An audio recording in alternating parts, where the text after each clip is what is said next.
Vérificateur, certificateur, contrôleur, il peut faire peur, le commissaire aux comptes.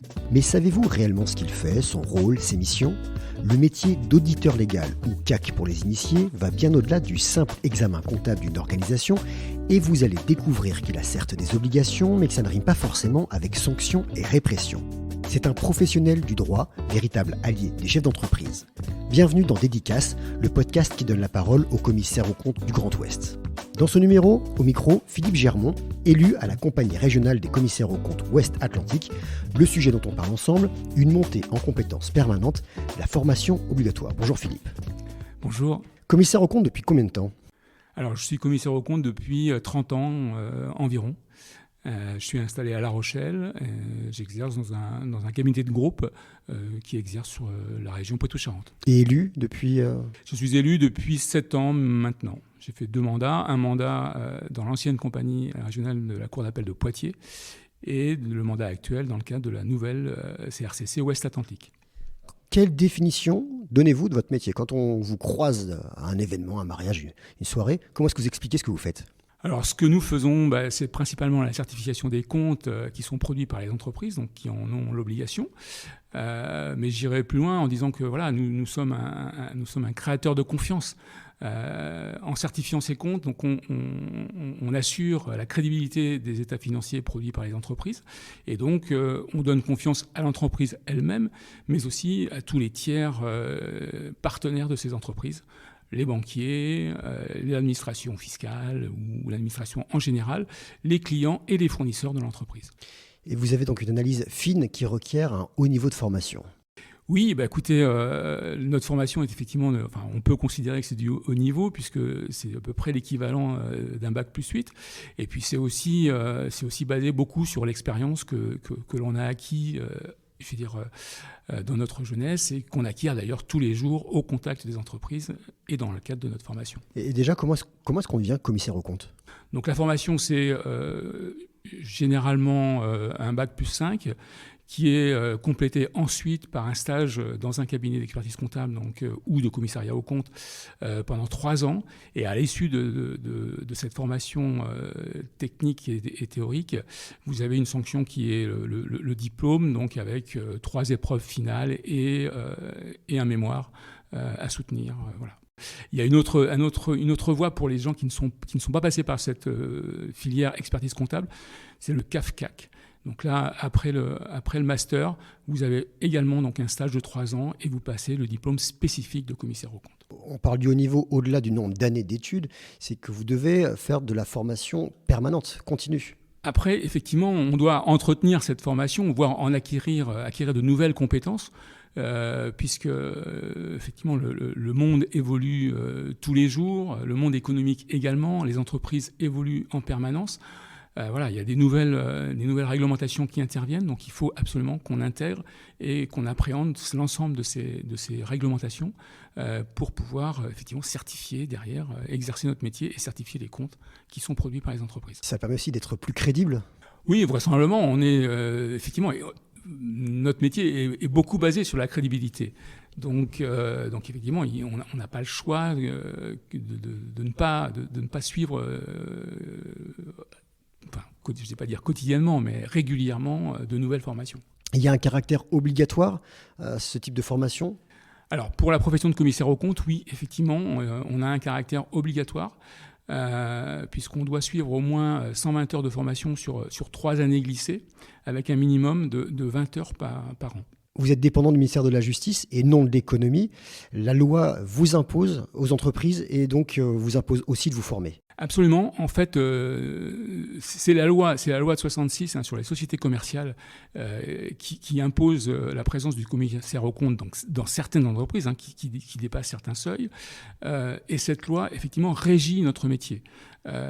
Et dans le cadre de ces dispositions, elle prévoit une formation obligatoire des commissaires aux comptes.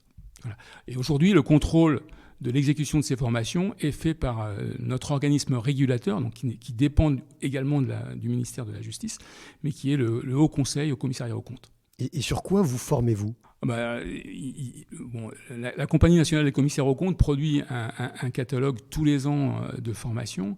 Je pense qu'il y a une centaine de formations qui sont prévues, enfin au moins une centaine de formations prévues, mais ça va, c'est très très large.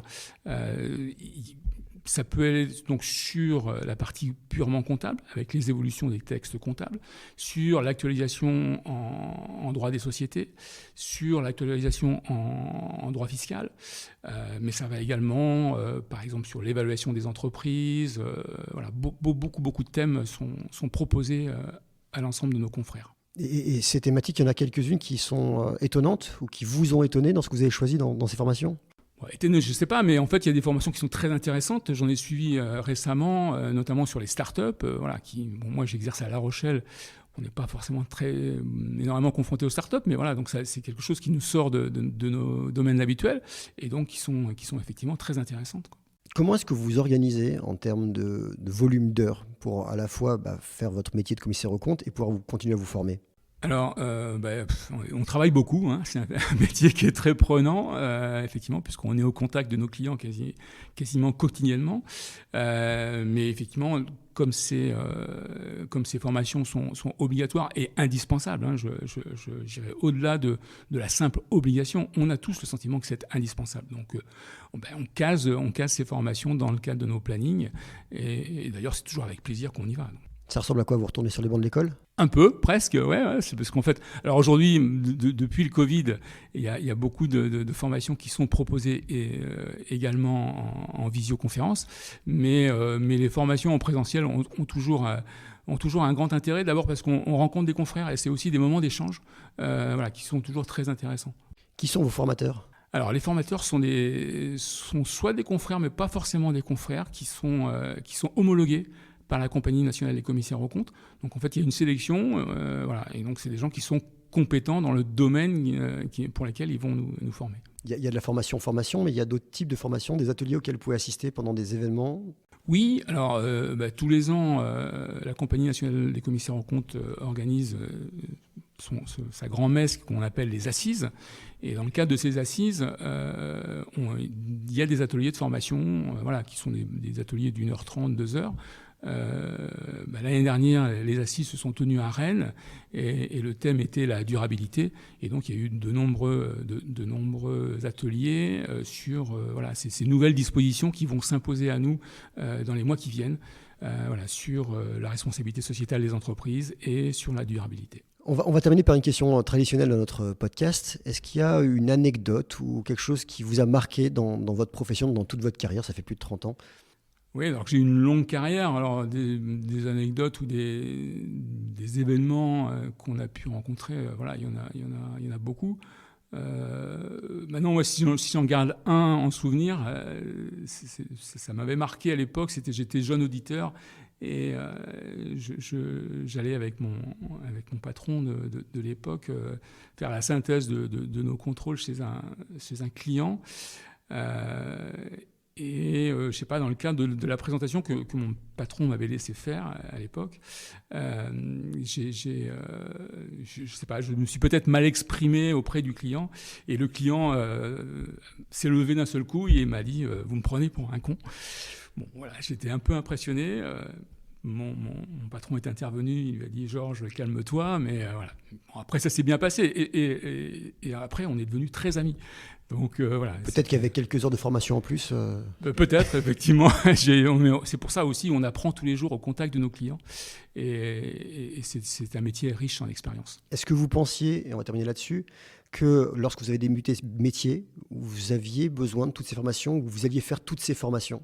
Alors oui, je pense qu'on le sait, puisqu'en fait on sait très bien que c'est un métier qui évolue, qui doit s'adapter à l'évolution de la société, donc à l'évolution des entreprises.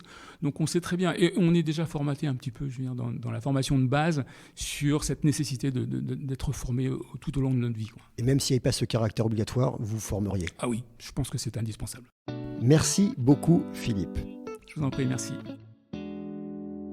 Vous venez d'écouter Dédicace, le podcast des commissaires aux comptes du Grand Ouest, dédicacé à toutes celles et ceux qui ne connaissent pas bien ou qui ne comprennent rien à ce métier.